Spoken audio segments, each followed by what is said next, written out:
Hello and welcome back to the GorillaBiker. Today this is the non-track video, by the way, the actual riding video. If you want to see that, they'll be out later, as I'm trying to do all the time consistently for my track days. People seem to enjoy these talk about the track day videos, so I'm going to keep doing them because, I don't know, it's kind of nice to break it down myself too. So how'd it go? Really well, didn't crash. Bike felt amazing, and let's go through a couple of things about why. So I'm just gonna go straight for why the bike felt amazing, and definitely a couple of things, combination of multiple things. So all the bearings that Dean from Max Suspension found that were goosed, that helped. Obviously the work Dean did with the front and the Hayabusa forks, it felt so good. The Brembo RCS19 brake master cylinder, these Suzuki GSX-R 750 SRADs, they have a bad reputation of the 6-piston calipers being kind of crap. They're not. The master cylinder, the original master cylinder, in my opinion, was what the issue was, because with that new Brembo, the difference is night and day. Like, if you look at, and I'll try overlay them side by side now, coming into corner one, like one is in the dry, one is in the wet. Now, obviously, the front forks not being broken and spring for my weight also make a difference, but oh yeah, the difference in my capacity to feel where I was braking, when I was braking, I was so much more comfortable in the wet, and there's another reason for that we'll get to in a second. But yeah, absolutely, what a difference. If you own a Gixxer like this and you've been thinking about changing your calipers or your master cylinder first. It's generally cheaper than calipers if you're going buying new ones, if you're buying reconditioned 4-pistons, like I have. Well, I've bought ones that I have to recondition. We'll get to that. Then, you know, see what you want to do, but I would highly advise the master cylinder change. You don't have to go for a Brembo. There's other options out there, but that RCS19, chef's kiss. It's absolutely fantastic and changes the feel of the bike. But I really also, once again, I want to thank Dean from Max Suspension, because there's certain things I know how to do, there's certain things I don't know how to do. One of those things currently is suspensions. I don't know how to do suspensions. I wouldn't have had time to learn how to do that and do it, you know, this year for the track sessions this year, especially time-wise. I've been absolutely flat out recently. So without Dean and without Max Suspension, you wouldn't have seen all these track day videos that are coming up, say, and I wouldn't have gotten to do all these track days, which would have been really sad. So yeah, if you're looking for some suspension work done, Dean just offers an alternative to buying brand new shocks and stuff. He'll recondition your old ones, use older, you know, used parts if you want that, try to keep the costs down. Is it a direct replacement for, you know, getting a brand new Maxton or a brand new Ohlins or something? Probably not. I don't know, I haven't tried the two of them. But all I know is the feel on my bike is night and day. He's made a huge difference to it. The rideability and my confidence out in track has just been absolutely, it's much different. Other than that, you will notice that you might not, the Gixxer has gold wheels on it. Those gold wheels are from a Hayabusa, the same Hayabusa the forks are off. And once again, thanks to Dean, who also gave me 2 of his used wet tires, and wet tires are amazing. They're incredible. That's all I have to say. You'll see from the videos coming up now, I only recorded 2 sessions. I got kind of a little bit into it, and the first session I didn't record because I wanted to fully focus on getting out and learning the bike with wets on, and it was raining. And then the 2 I recorded were a drier and a wetter session, and after that I meant to change the batteries and put my cameras back on, but I was having too much fun, so I forgot. But I did record my sessions with Race Chrono, which I'll talk about in a different video, using a little GPS tracker thing, that GPS sender that refreshes at 10 Hertz, which is 10 times per second, I think. Very accurately mapped the track, very accurately gave me my times. So for instance, the first one I tracked was my best time was a 2:48 in the wet. By the end of the day, I was consistently able to do 2:29s, which I don't know how fast that is overall. I know for me, I felt a lot faster. I was a lot more comfortable on the bike. and I was happy with my progress. To be honest, I would like to do another wet track day, because one thing I had to do, and I'll talk about it in the Brembo master cylinder video, but I did have some clearance issues with the Brembo. But please do go look at that video, which will be out in probably a week, and see that around fitting that master cylinder to this Gixxer. But basically I took off my clocks, so I had no speedometer, I had no revs.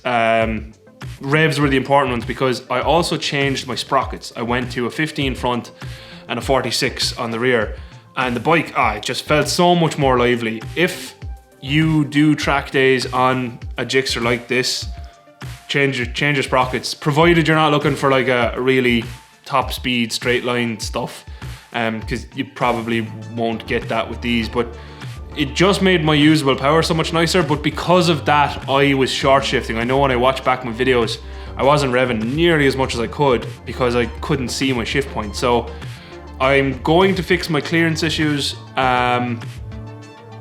Otherwise, if I couldn't fix my clearance issues, but I think I can, otherwise I'd just buy a shift light and fit that, and that would solve that problem. But very happy with my time improvements. Very happy with all the changes to the bike. There's not one change that I looked at afterwards and was like, that kind of sucked. Just over the moon with everything. And once again, one person I have to also shout out, along with Dean of Motormax Suspension, is Chris. So Chris has his own channel on YouTube, Chris Gray. He has a video that I didn't record that I would advise you go watch. It's when I was in the Inters/Advanced group when they mixed them. And coming into a left-hand turn, my hip locked, my bad hip. So I couldn't make the turn, so I went off into the gravel, and Chris angled his bike to catch that beautifully. So I didn't fall or anything. I kept the bike upright because I knew it was happening. It was intentionally going straight, which is really annoying. But Chris has that, so go on over to his channel. I'll leave a link in the description, and have a look at that. Tell Chris I sent you and tell him you say hello. Actually, out of interest, and I don't know if Chris watched this, but would anyone like to see me give a quick interview to Chris? You know, see where he comes from in bikes. Let him talk through his bike, what gear he wears, all that good stuff. I'll try to get him to do it if people are interested. Because I'm interested, actually. I'd like to do it. So if you'd like to see that on this channel, then let me know in the comments, and I'll try do an old interview. One other thing which I forgot to bring down here for the video is I also picked up a Climb airbag vest. It fits very nice. It's the GPS one, so there's no lanyard or anything. And once I wear that a bit more, I'll do a video on that too. But easy use and all that straight away, very good. But I won't talk too much about it, because we'll do a video on that later once I've worn it a bit more. I did wear it for a couple of sessions on the track once I got it, and I also have worn it up and down to work then 2 days. So far so good, but I'll let you all know how I find it in the long run. I do hope I never have to test it, but I've seen people who have had accidents with this particular air vest on, and they would have been a lot worse if they hadn't been wearing them, which is kind of what made me go that way. I wanted one anyway, particularly for the track, because the last time hurt. Hitting a curb at the speed I hit with my elbow is not comfortable. Would the airbag have helped? Maybe not, but it would have just protected my neck more, which would be nice. So that's why I went that way. I'm not particularly an all the gear all the time person outside of tracks, but on tracks you're pushing so much more that you're more likely to make mistakes, which I have done in the past. And you know, even when my hip locked, you're just putting yourself under a lot more pressure. You can't just stop and hop off if your hip locked. So I thought it was a wise investment to make, so I made it. And yeah, so other than that, what changes have we made to the bike? I suppose the same ones. The Brakemaster cylinder, 100% recommend that thing. What a difference it made to this bike. If you own one of these, do not look further. Those stock calipers are not bad. Now, bear in mind, I did rebuild them fairly recently, so that might also play into it. If you get a Brakemaster cylinder, but your brake calipers haven't been rebuilt in 20 years, there's not a whole pile I can do for you. They probably need a good clean and a rebuild. But highly recommend the Brakemaster cylinder. I highly recommend getting Dean to look at your suspension if you're not altogether happy with it, or if you don't fall into that little perfect sphere of the average person. If you're like me and you're a bit bigger, the work he can do just with your stock suspension is magic. And you know, like I said, if you want to get faster and faster and faster, Will you eventually have to get a more upmarket fancy brand? Maybe, but to start off with, highly recommend it. Honestly, the bike is just, it's transformed. We also raised the back. By we, I mean Dean. We raised the back because we found out it was lower. That made a huge difference. I'm just a lot more comfortable on the bike, and you'll see that in the videos, even in the rain. And that is my first time ever riding on a track in the rain. Obviously, I ride in the rain a lot on the road. I don't know, that make me more comfortable, to be honest, but literally after the first session or two, I trusted those tires a lot and was able to go a bit faster on them. So I still need to learn the bike. If I don't keep the stock clocks, gauges, I will get a digital one. That will hurt my soul. If you've been watching the channel a long time, you'll know that I love analog clocks and dashes, and I would love to keep them that way, but I don't know, will it be possible with my clearance? We'll see. You'll all know, if you follow the channel, you'll know what happens eventually as well. Other than that, I have made the decision to be even more broke and buy tire warmers and track tires. The difference it makes incredible. The difference the wets made is incredible. So I do have 3 sets of wheels now because I bought the Hayabusa wheels with the wets. I have my stock wheels, and I also have the K1 GSX-R wheels, which I just need to get spacers made up for, and they're good to go. I'll probably put the track tires on the K1 wheels and keep my stock wheels with road tires. Also, if you'd like to see me do a video putting this back to road ready condition, let me know, because I'll be doing that soon. I don't have another track day now for like nearly a month because Mondello is booked out, sadly. Otherwise I would definitely head up there. So yeah, let me know what you think. Let me know what you think of the track videos later in the rain. I had a blast. It's the most fun I've had at a track day yet. So don't be afraid of the rain. If you have a track day booked, get up there. There was a lot of people who didn't go because of the rain, but honestly, if you have wet tires especially, it was the most fun I've had in a long time, because you really had to focus on your lines, or I had to focus on my lines. Maybe other people don't, but I had an absolute blast, and a huge thanks to Chris as well. Chris came around to me a few times, gave me some pointers. I really try to do what he tells me to do. I don't know, do I always follow his advice perfectly, because I'm not very flexible. Yeah. But his help and advice is absolutely invaluable. And I'm not saying that because he might watch this. I'm saying that because it's the truth. If you go up to a track, I haven't dealt personally with any of the rest of the marshals, but Chris has been a godsend to give you a bit of confidence on track, which is nice, because I do like to go fast, as people probably also know. So I am competitive in my head, and Chunky Mitts, whose bike is right there because we're working on it, I'll show you in a second. I'd like to be able to keep up with him a little bit at some point. Whether I'll be able to or not is another question, because he's quick now. We'll see. But anyway, look, that's it. That is kind of the rundown of the track. If you'd like any extra detail on any parts of it, I'll be the video for the actual master cylinder install and my first thoughts on it, that'll be out soon.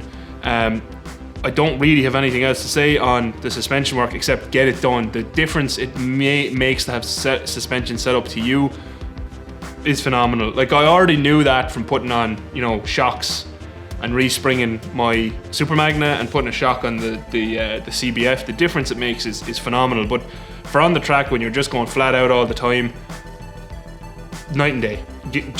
It's probably one of the cheapest changes you could make straight off the bat for performance wise, without getting into exhaust and tunes and all that. Just getting your suspension just set up. Don't even do any internals. Just get it set up. Get it your sag set and all that stuff. Get that done, because, and it doesn't have to be Dean. I'm not just saying Dean. Anyone. If you go to your local professional, if you're not based in Ireland or whatever, go get your suspension looked at. Get it set up for your weight. If you need a new spring, think about investing in it, because the difference it makes to the bike and how it feels is phenomenal. If you have a GSX-R 750 SRAD, change those sprockets. Just change them. Don't worry about that standard gearing. Nah. Even on the road, I'll leave it like that. It's way more fun. And I mean, once you go over a certain speed, you're just going to jail anyway on the road. So why not just have it accelerate faster and have a little bit more fun? And yeah, I'm going to stop talking now because this video is longer than I meant it to be. So yeah, if you have any questions on anything on the bike, please do let me know. If you'd like to see any video specifically hammering into anything, let me know. I'm gonna do what I would advise you bring to your first track day and all that stuff. A lot of it will echo what Moto Dragon did previously, but yeah, if you'd like to see anything else, let me know. And if you have watched this far, thank you very much for watching. A special thank you as always to all of my patrons. I love you all. Genuine, you're all legends, and a lot of the parts that I've bought for this would not have been possible without the patron support, the channel and all that stuff. I don't know what it'll still be here. I might do a video on should I quit YouTube soon, because a lot of Irish motovloggers seem to be falling by the wayside, and you know, maybe I should follow them. Just kidding, I won't do that. I won't do that. But yeah, until next time, thank you again for watching. Adios. Outro crew. I'll show you this very clean bike that Chunky Mitts has left here. Oh, my knees. I'm so old. Here she is. Also a GSX-R 750. Well, it's a 750 engine and a 600 frame, a K1 frame, and it's a K1 to K3 engine, we're not really sure. But that's it, that's what we're working on this evening. So yeah, send Chunky Mitts a thumbs up and we're sure his bike will be perfect again soon. Bye.